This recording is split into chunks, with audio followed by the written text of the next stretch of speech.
प्रिय विद्यार्थियों, व्याख्यान माला की श्रृंखला में आज मेरा वक्तव्य जो है काव्य शास्त्र पर आधारित है। काव्य शास्त्र में भी भारतीय काव्य शास्त्र के जो अति लघुत्रात्मक अति महत्वपूर्ण प्रश्न हैं, उनकी ये प्रश्नमाला आपके लिए प्रस्तुत कर रही हूँ। इसमें जो मुख्य प्रश्न हैं, या यूँ कहें कि पिछली परीक्षाओं में चाहे नेट है, जेआरएफ है, स्टेट है, यूपीएससी है, या आपके सेंट्रल यूनिवर्सिटीज़ के जो टेस्ट होते हैं एमफिल पीएचडी के, उन सभी के ऊपर आधारित है। अब हम अपने वक्तव्य की तरफ अग्रसर होते हैं।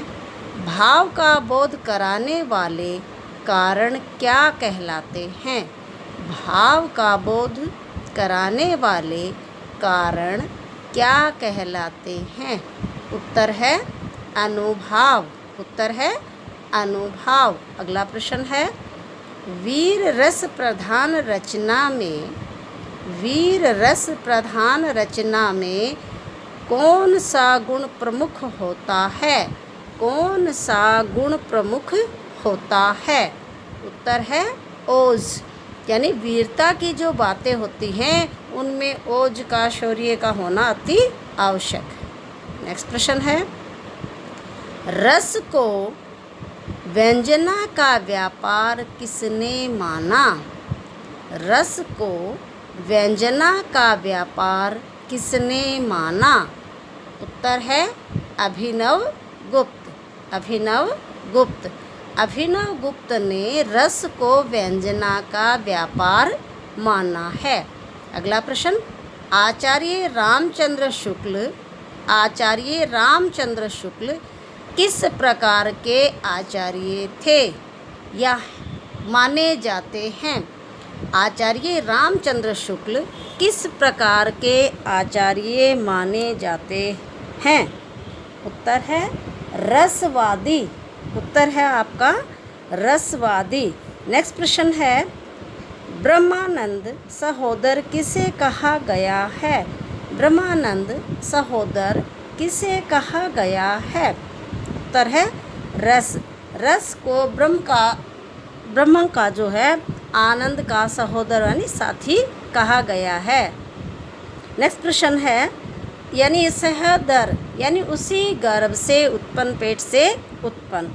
नेक्स्ट प्रश्न है, संचारी भाव एवं स्थायी भाव के बीच पोष्य पोषक संबंध होता है। संचारी भाव एवं स्थायी भाव के बीच पोष्य पोषक संबंध होता है। उत्तर है भट्टलोलट। भट्टलोलट ने बताया है कि संचारी भाव जो होते हैं, उनके अंदर पोष्य और पोषक का संबंध होता है। नेक्स्ट प्रश्न है, रस की सत्ता को आत्मसात किसने माना? रस की सत्ता को आत्मसात किसने माना है? उत्तर है अभिनव गुप्त। अभिनव गुप्त। नेक्स्ट प्रश्न है, भट्टनायक ने रस की व्याख्या की है। भट्टनायक ने रस की व्याख्या की है। उत्तर है आत्मपर्क। आत्मपर्क। नेक्स्ट प्रश्न है, अभिनव गुप्त किस प्रकार के आचार्य थे? अभिनव गुप्त किस प्रकार के आचार्य थे? उत्तर है ध्वनिवादी। उत्तर है ध्वनिवादी। यहाँ विद्यार्थियों, आपको मैं स्पष्ट कर देती हूँ कि आचार्य रामचंद्र शुक्ल भरत मुनि ये क्या है, रसवादी आचार्य माने जाते हैं, और भरत मुनि ने रस संप्रदाय की स्थापना की थी। उनके जो है कट्टर प्रबल समर्थक थे। अब इसी तरह से अभिनव गुप्त ने जो है ध्वनि संप्रदाय के आचार्य माने जाते हैं। ध्वनि संप्रदाय का इन्होंने समर्थन किया था। नेक्स्ट प्रश्न है, अभिनव गुप्त साधारणीकरण को किसका व्यापार मानते हैं? अभिनव गुप्त साधारणीकरण को किसका व्यापार मानते हैं? उत्तर है व्यंजना व्यापार। व्यंजना व्यापार।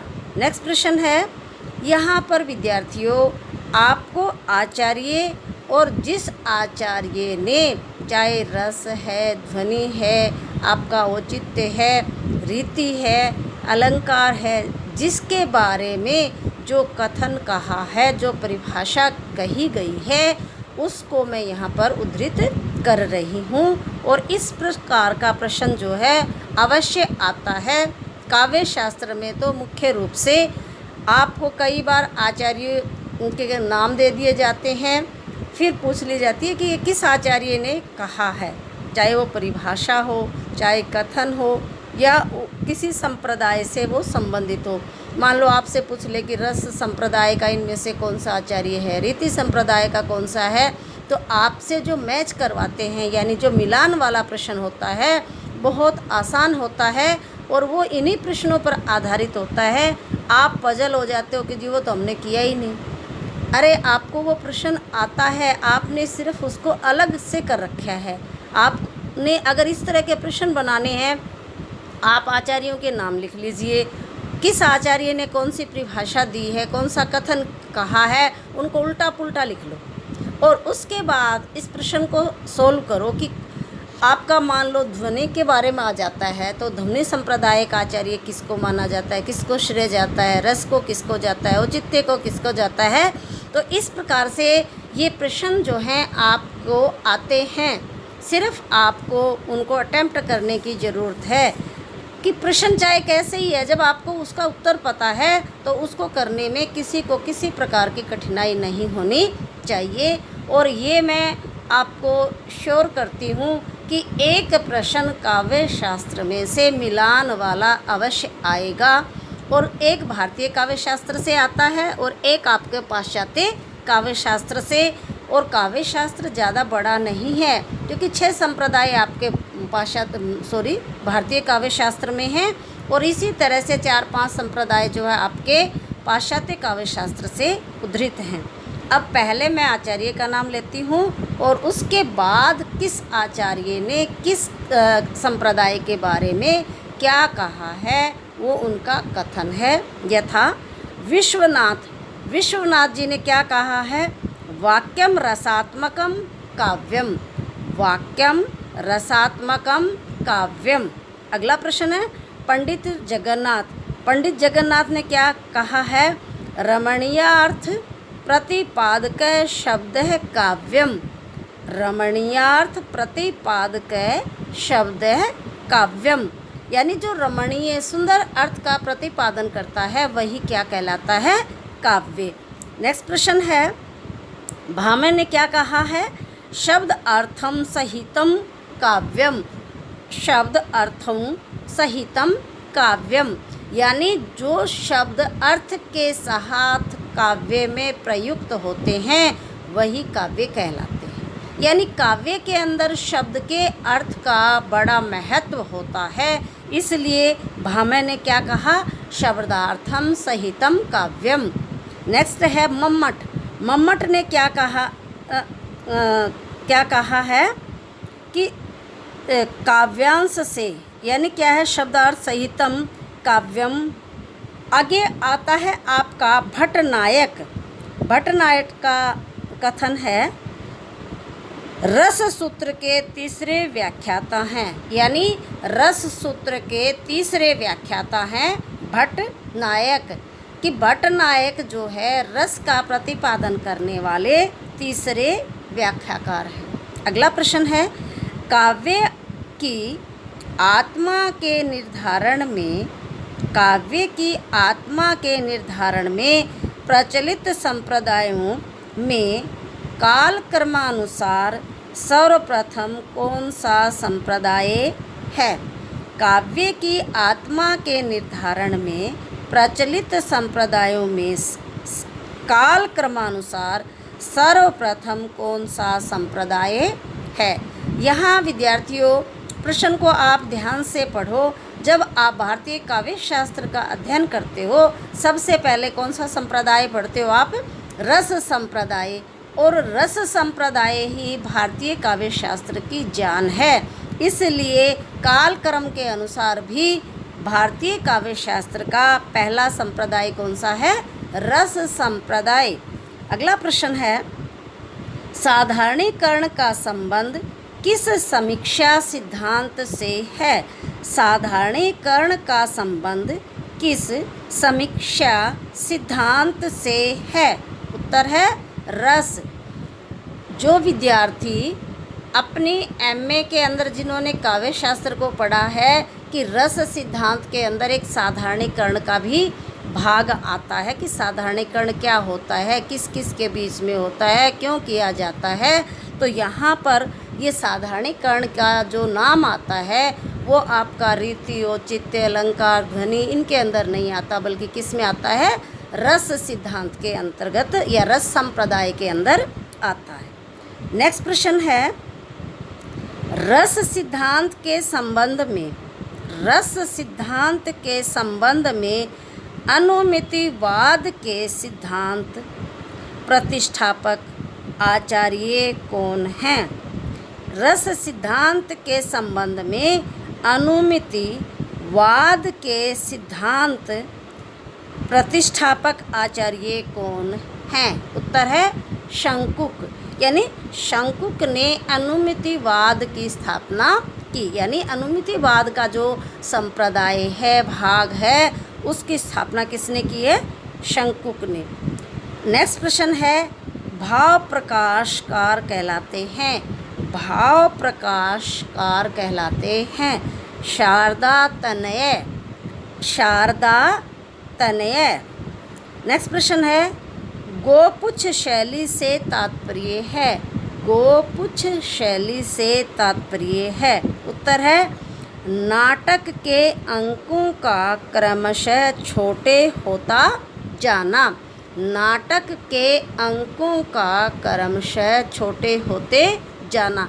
आपने गाय की पूँछ देखी होगी, क्या होता है कि वो पहले मोटी होती है और धीरे धीरे जैसे हमारी चोटी पतली होती जाती है ना बालों की, इसी तरह से गाय की जो पूँछ है वो बाद में छोटी यानी पतली होती जाती है, कम होती जाती है। इसी प्रकार से जो नाटक के तत्व होते हैं या सिद्धांत हैं या हम यूँ कहें कि अंक हैं, वो गोपुच्छ शैली के ऊपर आधारित है। नेक्स्ट प्रश्न है, नाट्य शास्त्र के अत्यंत प्रमाणिक ग्रंथ दश रूपक में कितनी कारिकाएँ हैं? नाट्य शास्त्र के अत्यंत प्रमाणिक ग्रंथ दश रूपक में कितनी कारिकाएँ हैं? उत्तर है 300। उत्तर है 300। नेक्स्ट प्रश्न है, किस आचार्य ने सर्वप्रथम एक विशेष सिद्धांत के अनुसार अलंकारों का विभाजन किया? किस आचार्य ने सर्वप्रथम एक विशेष सिद्धांत के अनुसार अलंकारों का विभाजन किया? उत्तर है रुद्रट। अलंकारों का विभाजन एक विशेष सिद्धांत के अनुसार रुद्रट जी ने किया। नेक्स्ट प्रश्न है, अलंकार संप्रदाय के संस्थापक कौन हैं? अलंकार संप्रदाय के संस्थापक कौन हैं? उत्तर है भामा। उत्तर है आपका भामा। जिस तरह से रस सिद्धांत के प्रतिपादक या पोषक किनको माना है? भट्ट मुनि को माना जाता है। उसी प्रकार से यहाँ अलंकार संप्रदाय का जो है किसको माना है? भामा ने। नेक्स्ट प्रश्न है, कौन सा रीतिकालीन कवि सर्वाधिक अलंकारवादी रहा है? कौन सा रीतिकालीन कवि सर्वाधिक अलंकारवादी रहा है? उत्तर है केशव। उत्तर है केशव। आपको पता है कि रीतिकाल के अंदर अलंकारों की भरमार थी। कवि पता नहीं आयास और अनायास दोनों तरह से अलंकारों का अपनी कविताओं में बहुत ज़्यादा प्रयोग करते थे और उनमें प्रमुख स्थान किनका है? केशव जी का। नेक्स्ट प्रश्न है, यमक अलंकार से संबंधित एक जैसे अनेक शब्दों के अलग अलग अर्थ हों। यानी यमक अलंकार किसे कहते हैं? यानी यमक अलंकार के अंदर एक जैसे अनेक शब्दों के अलग अलग अर्थ हो। यानी शब्द एक है लेकिन उसके अर्थ जो हैं कई कई निकलते हैं। यथा रही मन पानी राखिए, बिन पानी सब सून, पानी गए न उबरे, मोती मानुष चून। यहाँ जो है आपको बताया गया है कि मोती के 3 अर्थ हैं। एक मोती जो आभूषणों में प्रयुक्त होता है और एक मोती पानी के लिए आया है। और यहाँ पानी का अर्थ क्या है? इज्जत से, आदर से, सम्मान से है। और एक क्या है कि व्यक्ति का जो आम हम पानी को यूज़ करते हैं, जो हमारा जीवन है, जल ही जीवन है। नेक्स्ट प्रश्न आता है, एक कबूतर हाथ में पूछा कहाँ पर है? उसने कहा अपर कैसा, उड़ गया सपर है, पंक्तियों में कौन सा अलंकार है? यहाँ एक कबूतर हाथ में था, उसने कहा कि वो कहाँ पर है। पर का मतलब यहाँ पर क्या है? उस जगह का मतलब है। लेकिन पर का अर्थ क्या होता है? पंख भी होता है। तो उसने कहा कि सब वो तो ए पर नहीं, यहाँ पर नहीं है, वो से पर था, यानी उसके पंख थे, वो उड़ गया। तो यहाँ पर कौन सा अलंकार है? वक्रोक्ति, यानी बात को टेढ़ी मेढ़ी तरीके से यहाँ पर कहने का प्रयास किया गया है। वक्र का मतलब टेढ़ा, उक्ति का मतलब कथन, यानी टेढ़ी उक्ति। अब आम आदमी तो वैसे ही इसको सोचेगा कि कहाँ पर है, लेकिन यहाँ पर का अर्थ जो है क्या बताया है? पंख। नेक्स्ट प्रश्न है, सिए मुख सुंदर चंद्र समाना में साधारण धर्म का निर्धारण कीजिए। सिए मुख सुंदर चंद्र समाना में साधारण धर्म का निर्धारण कीजिए। उत्तर है सुंदर। आपको पता है कि उपमा के अंदर 4 भाग होते हैं, उनमें से साधारण या सुंदर जो है एक साधारण धर्म का उदाहरण। नेक्स्ट प्रश्न है, प्यासी मछली सी आंखें थी, विकल रूप के जल में कौन सा अलंकार है? प्यासी मछली सी आंखें थी, विकल रूप के जल में कौन सा अलंकार है? उत्तर है उपमा। यहाँ विद्यार्थियों मैं आपको बार बार बताती रहती हूँ कि जहाँ सासी आता है वहाँ पर उपमा अलंकार होता है। नेक्स्ट प्रश्न, निम्नलिखित पद में कौन सा अलंकार होगा? निम्नलिखित पद के अंदर कौन सा अलंकार होगा? था स्वपन या गति भ्रम, था स्वपन या गति भ्रम, माया की हाय छला था, माया की हाय छल था। उत्तर है संदेह, यानी उसकी बुद्धि को भ्रम हो गया कि ये मैं सोपन ले रही थी या ये सच्चाई थी, मेरे को किसी ने ठग लिया। इसमें संदेह, शक है। जहाँ पर किसी काम में होने या करने की संभावना होती है, वहाँ संभावना नहीं, शक होता है, वहाँ पर आपका संदेह अलंकार होता है। नेक्स्ट प्रश्न है, मेरे प्रिय को मेघ मानकर, मेरे प्रिय को मेघ मानकर शिखी नाचते थे आकर, पंक्तियों में कौन सा अलंकार? प्यारे बच्चों, यहाँ शिखी मोर को कहते हैं। कहते कि मेरे प्रिय को मेघ, यानी मेरे प्रियतम को बादल मान करके मोर यहाँ पर, मयूर यहाँ पर आकर के नाचने लगते थे। तो यहाँ पर क्या है? बादलों को भ्रांति हो रही है, बादलों को समझ नहीं आ रहा है कि यह वास्तव में बादल हैं या कुछ और है। यहाँ पर जो है आपका भ्रांतिमान अलंकार है। नेक्स्ट प्रश्न है, डूब रहा राधा द्रिगनु में है, डूब रहा राधा द्रिगनु में, ब्रज कहाँ गए हरि आज, ब्रज कहाँ गए हरि आज। यहाँ पर क्या है? अतिउक्ति अलंकार है। अतिउक्ति अलंकार कहाँ पर होता है? जहाँ पर किसी बात को बढ़ा चढ़ा करके कहा जाता है, यानी गागर में सागर भरने का जहाँ प्रयास किया जाता है वहाँ पर आपका अतिउक्ति अलंकार होता है। नेक्स्ट प्रश्न, देखो दो दो मेघ बरसते, मैं प्यासी की प्यासे में कौन सा अलंकार है? देखो दो दो मेघ मेघ बरसते, मैं प्यासी की प्यासी में कौन सा अलंकार है? यहाँ देखो कि अगर बादल बरसते हैं तो हमारी प्यास जो है तृप्त हो जाती है, लेकिन यहाँ पर जो संकेतात्मक भाषा का प्रयोग किया गया है, यहाँ दो मेघ किसको माना गया है? आँखों से पानी बरसता है और मैं फिर भी प्यासी हूँ। तो ये क्या है? विशेष कथन, विशेष बात है, इसलिए यहाँ पर आपका विशेषोक्ति अलंकार होगा, विशेष उक्ति अलंकार। नेक्स्ट प्रश्न है, दृष्टांत अलंकार की परिभाषा दीजिए। दृष्टांत अलंकार की परिभाषा दीजिए। उत्तर है, उपमेय और उपमान वाले वाक्यों का, उपमेय और उपमान वाले वाक्यों का साधारण धर्म अलग अलग होते हुए भी उसमें बिंब प्रतिबिंब भाव होता है, उसमें बिंब प्रतिबिंब भाव होता है, उसमें कोई समतावाचक शब्द नहीं होता, उसमें कोई समतावाचक शब्द नहीं होता। यहाँ क्या होता है? उपमेय और उपमान वाले वाक्यों के अंदर साधारण धर्म जो है एक नहीं अलग अलग होता है, बिंब प्रतिबिंब का भाव उसमें होता है और उसके अंदर जो है समतावाचक शब्द नहीं होता। नेक्स्ट प्रश्न है, कौन सा अलंकार गुजरात प्रदेश के वासियों को बहुत प्रिय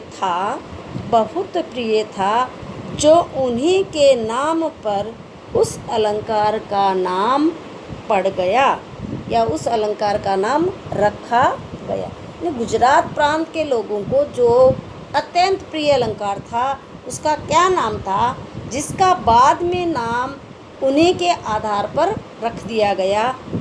अनुप्रास का नाम है लाटानुप्रास, लाटानुप्रास।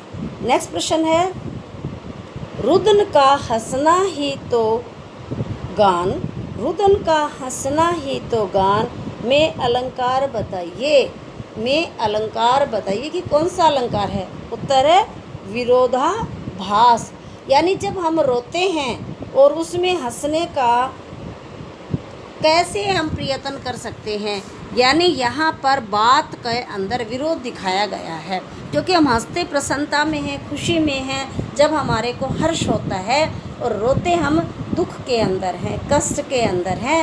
तो यहाँ पर सुख और दुख के अंदर क्या दिखाया गया? विरोध दिखाया गया है, इसलिए यहाँ पर आपका कौन सा अलंकार हो गया? विरोधाभास अलंकार।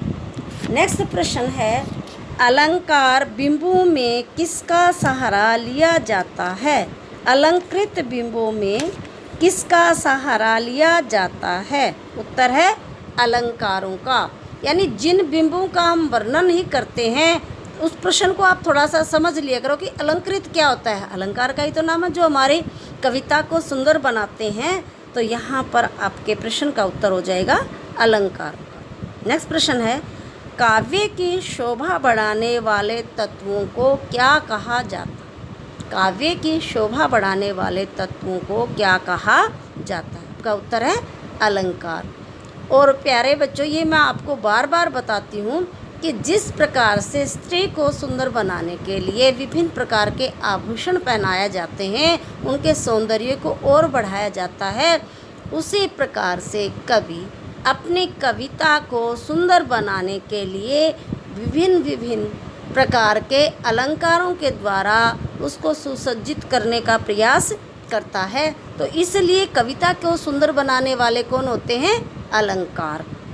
नेक्स्ट प्रश्न है, काव्य में तुक का किस अलंकार से सर्वाधिक निकट का संबंध दृष्टिगोचर होता है? यानी कविता के अंदर जो तुक है, जिसको हम तुक्का बोलते हैं, किस अलंकार के अंदर सबसे ज़्यादा दिखाई देता, दृष्टिगोचर होता है? आपका आंसर है अंत्यानुप्रास, अंत्यानुप्रास। नेक्स्ट प्रश्न है, अर्थालंकार रहित विधेय सरस्वती, अर्थालंकार रहिता विदेह सरस्वती। अर्थालंकार के बिना सरस्वती विधवा के समान है। अर्थालंकार के बिना सरस्वती विधवा के समान है। ये कथन किसका है? ये कथन किसका है? उत्तर है महर्षि व्यास। महर्षि व्यास, यानी महर्षि व्यास ने कहा कि जैसे विधवा, अब विधवा का नाम क्यों लिया है? क्योंकि हमारी भारतीय संस्कृति के अंदर जो स्त्री विधवा हो जाती है वह जो है आभूषणों का प्रयोग नहीं करती। वह चाहे कितनी सुंदर है, कुरूप है, तो उसके जो आभूषणों के कारण उसकी सुंदरता में वर्धन होता था, उसकी सुंदरता बढ़ती थी, वो ख़त्म हो जाती है। इसी प्रकार से महर्षि व्यास ने कहा है कि कामिनी की तरह से अगर कविता में अलंकारों का प्रयोग नहीं किया जाए तो कविता को जो है वैधव्य सा रूप मिलता है। नेक्स्ट प्रश्न है, अलंकार पहिरे अधिक अद्भुत रूप लखाती अद्भुत रूप लखाती प्रसिद्ध काव्योक्ति किस कवि की है? प्रसिद्ध काव्योक्ति किस कवि की है? उत्तर है देव। उत्तर क्या है? देव। नेक्स्ट प्रश्न है, भरत मुनि कृत नाट्य शास्त्र के किस अध्याय में अलंकारों का विवेचन किया गया है? भरत मुनि कृत नाट्य शास्त्र के किस अध्याय में अलंकारों का विवेचन किया गया है? उत्तर है 16वें, यानी 16वें अध्याय के अंदर अलंकारों का वर्णन किया गया है। नेक्स्ट प्रश्न है, अलंकार संप्रदाय के पिता भामा ने अपने ग्रंथ काव्यालंकार में कितने अलंकारों का उल्लेख किया? यानी अलंकार संप्रदाय के पिता कौन माने जाते हैं? संस्थापक भामा। उन्होंने अपना जो ग्रंथ है काव्यालंकार, उसमें अलंकारों की संख्या कितनी मानी है? 38। इस प्रश्न को 3 तरह से पूछ सकते हैं कि अलंकार संप्रदाय के पिता किसे कहा जाता है? अलंकार संप्रदाय का पिता कौन है? भामा। नेक्स्ट प्रश्न आपसे इसी से बनाकर पूछा जा सकता है कि भामा ने कौन से ग्रंथ का निरूपण किया या रचना की? कौन सा किया? काव्य अलंकार। और इसी प्रकार से आपसे पूछ सकते हैं कि भामा ने अलंकारों की संख्या कितनी मानी है? 38। भामा ने अलंकारों की संख्या कितनी मानी है? 38। और इसी से एक प्रश्न और निकल सकता है कि काव्य अलंकार में अलंकारों की संख्या कितनी है? 38। काव्य अलंकार में अलंकारों की संख्या कितनी है? 38। अब प्रिय विद्यार्थियों, मैंने 4 प्रश्न का एक प्रश्न बना करके आपकी समस्या का समाधान करने का प्रयत्न किया है कि आपका इस प्रश्न के अंदर अलंकार संप्रदाय के पिता कौन हैं, उन्होंने किस ग्रंथ की रचना की और इसके साथ उनके ग्रंथ में उन्होंने कितने अलंकारों को माना है। तो इस प्रकार से आपके जो 4 प्रश्नों का एक ही उत्तर जो है यहाँ पर बनता है। नेक्स्ट प्रश्न है, अलंकार सूत्र जिसमें 6 शब्द अलंकारों तथा 75 अर्थालंकारों का विवेचन किया गया है के प्रणेता हैं। यानी अर्थालंकार का एक तो काव्यालंकार भामा जी ने लिखा है, उसके बाद इसमें शब्दालंकार तथा 6 तो उन्होंने शब्दालंकार लिए हैं और 75 अर्थालंकारों का विवेचन किया है। उस ग्रंथ के प्रणेता, उस ग्रंथ के रचयिता कौन है? रुय्यक। रुय्यक ने अपने ग्रंथ में 6 अर्थालंकार और 75 शब्दालंकारों का वर्णन किया है। ये कौन है? रुय्यक। इस प्रश्न को दोनों अलंकारों को मिलाकर के 6 और प्लस 75 करोगे तो कितने बन गए? 81, 81। आपसे ये प्रश्न ये भी पूछ सकते हैं कि अर्थालंकार और शब्दालंकारों की रुय्यक के अनुसार संख्या कितनी है? अर्थालंकार और शब्दालंकारों दोनों के मिलाकर के रुय्यक के अनुसार संख्या कितनी है? आपका उत्तर बन जाएगा 81, 81। इस तरह से आपके जो है प्रश्न से प्रश्न की कड़ी बनती है और उत्तर से भी प्रश्न जो है बना लेते हैं और वहीं पर हम कहना शुरू कर देते हैं जी ये प्रश्न तो हमने कहीं पढ़ा ही नहीं। तो इसलिए थोड़ा सा अपना बुद्धि का प्रयोग करते हुए इन प्रश्नों को इस तरह से गहराई तक पहुंचने के बाद आपका कोई भी प्रश्न गलत नहीं होगा, ऐसी मैं आपसे आशा करती हूँ। नेक्स्ट प्रश्न है, अलंकारों की विवेचना के संदर्भ में लगभग सभी हिंदी अलंकार शास्त्री संस्कृत के अलंकार शास्त्रियों के ऋणी रहे हैं। अलंकार शास्त्रियों के ऋणी रहे हैं। सन 1950 में केवल यशवंत यशोभूषण नामक एक ग्रंथ प्राप्त होता है। यशवंत यशोभूषण नामक एक ग्रंथ प्राप्त होता है जिसमें अलंकारों की नए ढंग से विवेचना की गई है। जिसमें नए ढंग से अलंकारों की विवेचना की गई है। वस्तुतः ये काव्य ग्रंथ अन्य ग्रंथों की तुलना में सर्वाधिक मौलिक ठहरता है। अन्य काव्य ग्रंथों के स्वरूप या उनकी तुलना में सर्वाधिक मौलिक ठहरता है। इसके रचयिता कौन है? इसके रचयिता कौन है? यानी कहने का भाव क्या है कि काव्य शास्त्र जो है पहले संस्कृत में होता था, संस्कृत कविता में, और आपको पता है संस्कृत के बाद ही हिंदी भाषा का निर्माण हुआ है। संस्कृत हमारी माँ है और हिंदी संस्कृत की बेटी है।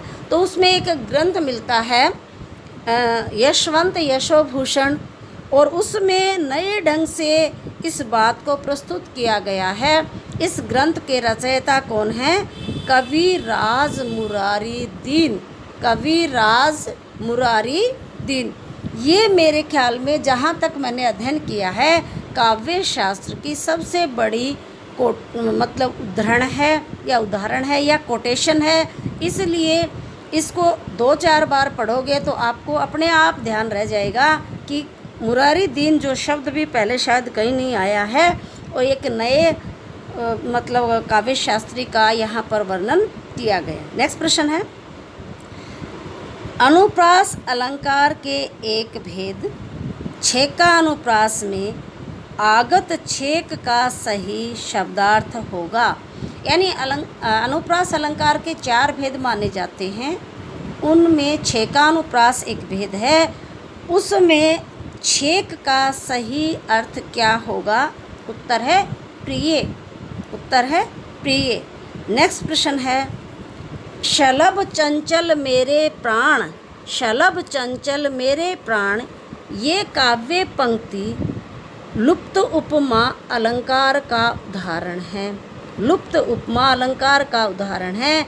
इसमें उपमा का कौन सा अंग लुप्त है, यानी कि गायब है?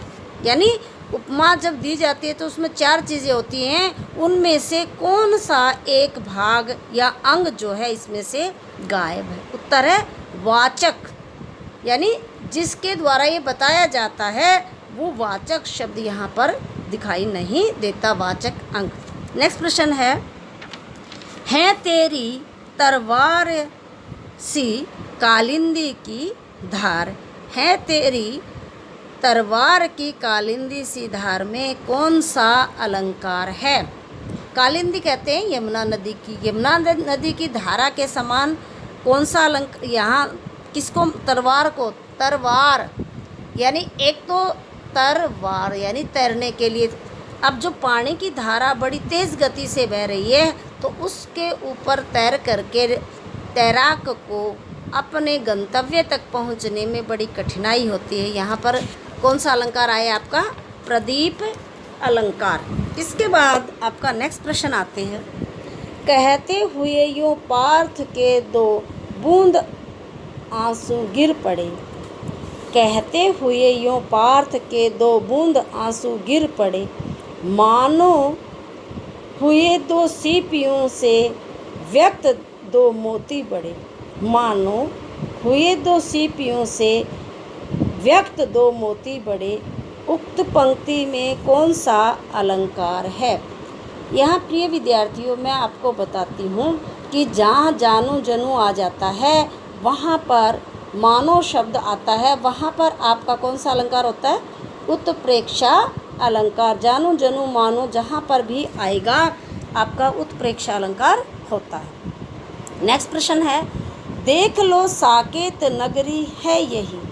देख लो साकेत नगरी है यही, स्वर्ग से मिलने गगन में जा रही। स्वर्ग से मिलने गगन में जा रही। यहाँ पर देखो, साकेत नगरी का बहुत ज़्यादा बढ़ा चढ़ा करके वर्णन किया गया। आपको पता है कि नगर धरातल पर होता है और स्वर्ग जो है कल्पना। क्या पूरा नगर उठ करके स्वर्ग से मिलने के लिए जा सकता है? तो यहाँ पर कवि ने कल्पना की है, बात को बहुत ज़्यादा बढ़ा चढ़ा करके वर्णित किया है, इसलिए यहाँ पर आपका अतिशयोक्ति अलंकार है। नेक्स्ट प्रश्न, नैन लगे जब से सखी तब से लगत न नैन। नैन लगे जब से सखी तब से लगत न नैन, पंक्ति में कौन सा अलंकार है? नैन लगना। एक तो इसके मैंने बताया ना कि 2 अर्थ आते हैं। एक नैन कहते हैं अभी आंख लगी थी, कि मेरे को अभी अभी नींद आई थी। नैन लड़ना, नैन लगना यानी किसी से प्रेम हो जाना। तो एक सहेली दूसरी सहेली से कहती है कि हे सखी, जब से मेरे नैन लगे हैं, यानी मेरा किसी से प्रेम हुआ है, मैं किसी से प्रेम करने लगी हूँ, तब से मुझे नींद नहीं आती। तो यहाँ पर क्या है? नैन लगना। एक अर्थ होता है कि सोना और दूसरा क्या है? नींद न आना। तो ये दोनों क्या है? एक दूसरे से विपरीत भाव को प्रदर्शित करते हैं, बताते हैं, व्याख्यायित करते हैं, इसलिए यहाँ पर आपका विरोधाभास अलंकार। नेक्स्ट प्रश्न, रहीमन जीवा बावरी। रहीमन जीवा बावरी, कह गई सरग पताल। कह गई सरग पताल, आपू तो कह भीतर गई। आपू तो कह भीतर गई, जूती खात कपात। जूती खात कपात। यहाँ रहीम जी कहते हैं कि जीव तो आई और उसने क्या है? स्वर्ग का और पाताल का वर्णन करके आप तो भीतर चली गई, लेकिन अगर आपने जुबान से किसी को अपशब्द बोल दिए, गलत बात बोल दी, तो आपकी पिटाई होती है। आपके जो चप्पल लगते हैं, आपके जूते पड़ते हैं, वो सिर में पड़ते हैं। कहने का भाव क्या है कि यहाँ असंगत बात है कि बात तो कौन कहेगी? जुबान, और पिट कौन रहा है? सिर। तो यहाँ पर आपका कौन सा अलंकार है? असंगति अलंकार। नेक्स्ट प्रश्न है, कोतम, प्रश्नवाचक चिन्ह है, कोतम हैं घनश्याम हम, तो बरसों कित जाए। तो बरसों कित जाए, नहीं मनमोहन हो प्रिय, फिर क्यों पकड़त पाए। फिर क्यों पकड़त पाए। अब ये फिर कह रहा है कि अगर तुम घनश्याम हो यानी बादल हो, तो कहीं और जा कर के बरसो, हमें यहाँ बारिश की आवश्यकता नहीं है। तुम्हारे मतलब इसको क्या बोलेंगे? सांत्वना की आवश्यकता नहीं है। और अगर तुम मोहन नहीं हो, मोहन का मतलब श्री कृष्ण से है, घनश्याम कृष्ण का नाम है, तो कहते हैं कि अगर तुम कृष्ण नहीं हो तो तुम्हारे पैरों को हम क्यों पकड़ें, अर्थात हमारे आराध्य श्री कृष्ण हैं। तो यहाँ पर क्या है? वक्रोक्ति अलंकार है। बात को बड़े टेढ़े ढंग से कहा गया है, क्योंकि आम आदमी तो बादल का अर्थ मेघ से ही मानेगा, लेकिन यहाँ मेघ शब्द नहीं प्रयुक्त होकर के घनश्याम शब्द का प्रयोग किया गया है, जो श्री कृष्ण के लिए है। इसलिए उक्ति कैसी है? टेढ़ी है, इसलिए यहाँ पर आपका वक्रोक्ति अलंकार आता है। नेक्स्ट प्रश्न है, हिये हिंडोल अस डोले मेरा। हिये हिंडोल अस डोले मेरा, उपमा अलंकार के इस उदाहरण में साधारण धर्म का चयन कीजिए। उपमा अलंकार में साधारण धर्म का चयन कीजिए। यानी मेरा ही यही कहते हृदय को, मेरा मन जो है हिंडोले की भांति, झूले की भांति, पींग की भांति हिल रहा है। इसमें कवि ने बता दिया कि उपमा अलंकार है, और इसमें हमने साधारण धर्म कौन सा है उसको ढूंढना, यानी डोलई। डोलना क्या है? साधारण धर्म। नेक्स्ट अलंकार है जरऊं बिरो जस दीपक बाती। जरऊं बिरे जस दीपक बाती में उपमान का निर्धारण कीजिए। उपमान का निर्धारण कीजिए। जरऊं विरह जस दीपक बाती। अब कहता है कि मैं विरह में ऐसे जल रही हूँ जैसे दीपक के अंदर बाती जलती है। क्योंकि हम दीवा जलाते हैं, उसके अंदर एक रुई की, कॉटन की बत्ती बना करके उसमें तेल डाल करके फिर उसको जलाते हैं। और ये कह रही है कि विरह यानी मैं अपने प्रियतम से बिछुड़ गई हूँ और इसी प्रकार से जल रही हूँ जैसे दीपक के अंदर बाती जलती है। मैं इस संसार में विरह के कारण अपने आप को जलता हुआ महसूस कर रही हूँ। तो यहाँ पर क्या है? दीपक बाती क्या है? उपमान है। किसकी तुलना की गई है? विरहिणी की तुलना किससे की गई है? दीपक और बत्ती से। नेक्स्ट प्रश्न, हे जीवितेश उठो उठो ये नींद कैसी घोर है, में कौन सा अलंकार है?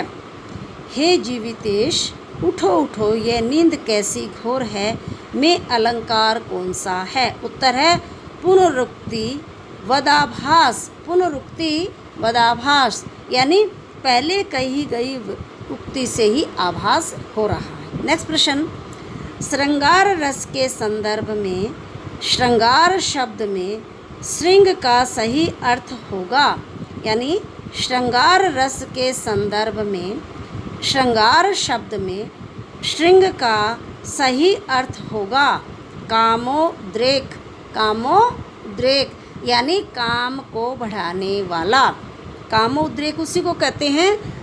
अब मान लो श्रृंगार रस के अंदर श्रृंगार का ही वर्णन ना हो तो वहाँ पर श्रृंगार रस कैसे हो सकता है? यानी काम वासना को बढ़ाने वाला। नेक्स्ट प्रश्न, अलंकार मुख्यतः कितने प्रकार के होते हैं? अलंकार मुख्यतः 2 प्रकार के होते हैं। कौन से? अर्थालंकार और शब्दालंकार। नेक्स्ट प्रश्न, हीन भय जल मीन अधीन कहाँ कति को मोह अकुलानी समानई।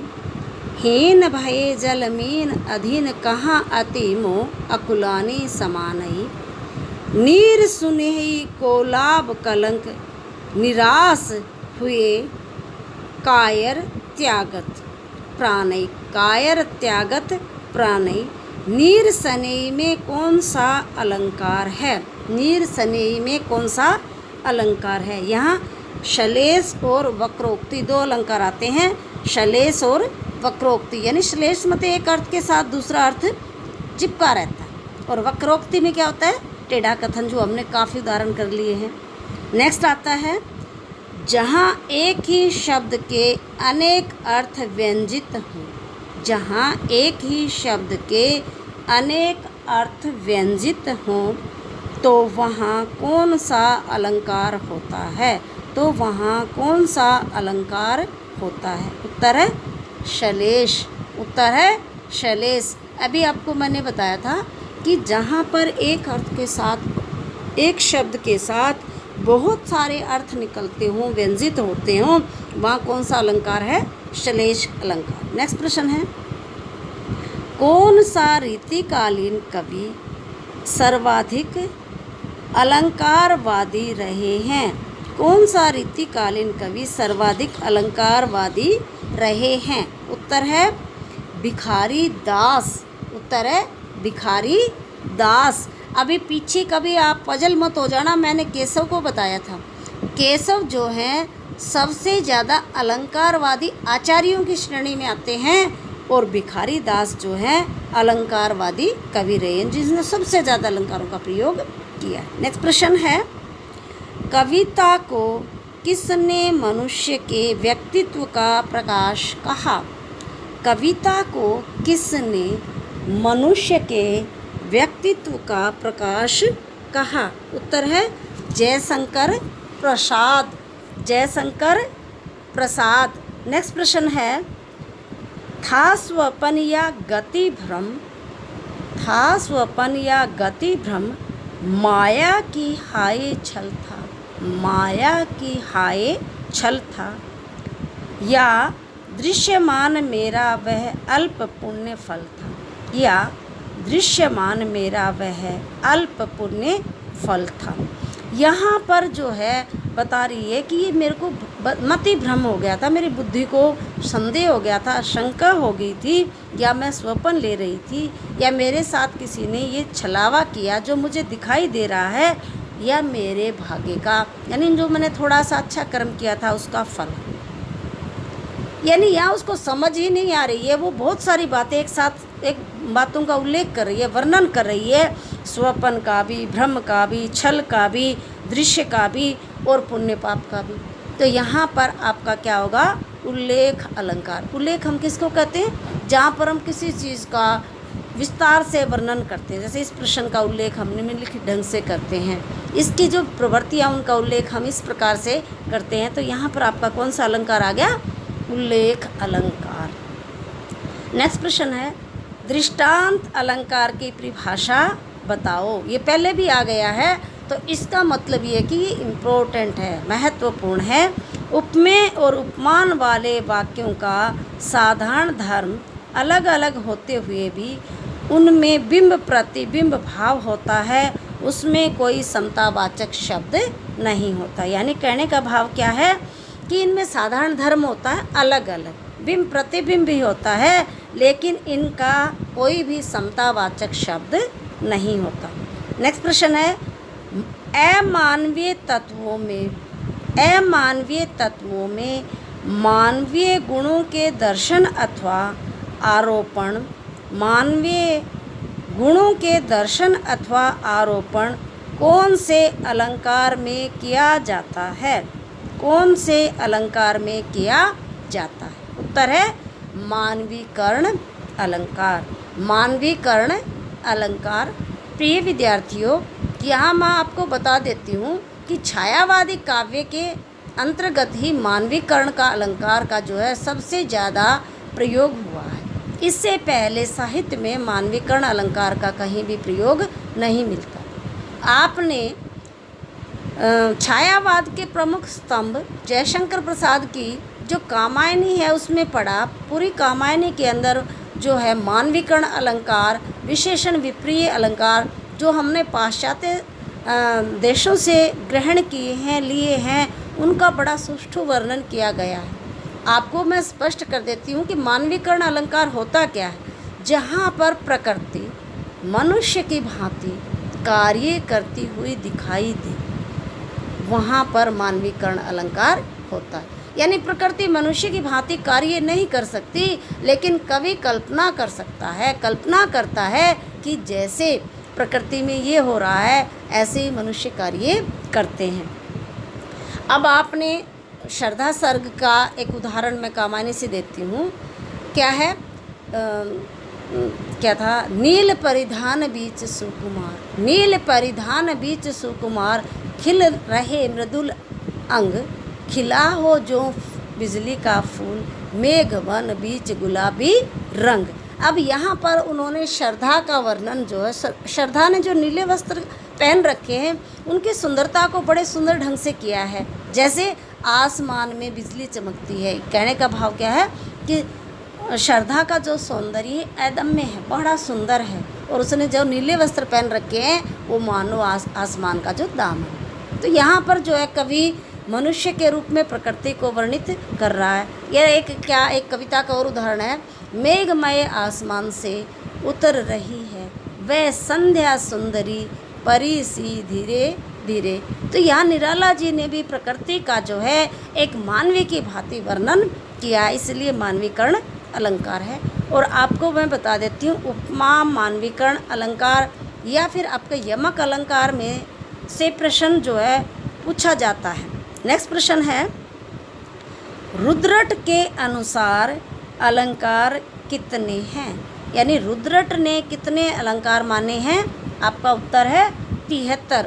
रुद्रट ने 73 अलंकारों को स्थान दिया। नेक्स्ट प्रश्न है, वक्ता की बात का श्रोता द्वारा भिन्न अर्थ निकाला जाए, वहाँ पर कौन सा अलंकार होता है? यानी वक्ता द्वारा की बात यानी वक्ता की बात का श्रोता द्वारा भिन्न अर्थ निकाला जाए, वहाँ पर कौन सा अलंकार होता है। यानी बोलने वाला कुछ कहना चाहता है और उसका कोई अर्थ दूसरा निकाला जाता है, वहाँ पर कौन सा अलंकार होता है। आपका उत्तर है वक्रोक्ति अलंकार, वक्रोक्ति अलंकार। नेक्स्ट प्रश्न है, प्रत्येक बार भिन्न भिन्न अर्थ लिए शब्द की आवृत्ति वाला अलंकार है। प्रत्येक बार भिन्न भिन्न अर्थ लिए शब्द की आवृत्ति वाला अलंकार है। उत्तर है यमक। प्रिय विद्यार्थियों, यहाँ मैं आपको बता देती हूँ कि पीछे मैंने आपको स्पष्ट किया था कि जहाँ एक ही शब्द के अलग अलग प्रयुक्त होते हैं, वहाँ पर आपका यमक अलंकार होता है। और मैंने आपको यमक अलंकार का उदाहरण भी दिया था, रहीमन पानी राखिए, बिन पानी सब सून, पानी गए न उबरे, मोती मानुष चुन। तो यहाँ पर जो मोती के मैंने अभी पीछे आपको 3 अर्थ बताए थे, यानी शब्द एक है पानी, लेकिन उसके जो अर्थ निकल रहे हैं वो 3 अर्थ अलग अलग हैं, इसलिए यहाँ पर आपका कौन सा अलंकार हो गया, यमक अलंकार। नेक्स्ट प्रश्न है, मधुर मधुर मेरे दीपक जल में कौन सा अलंकार है।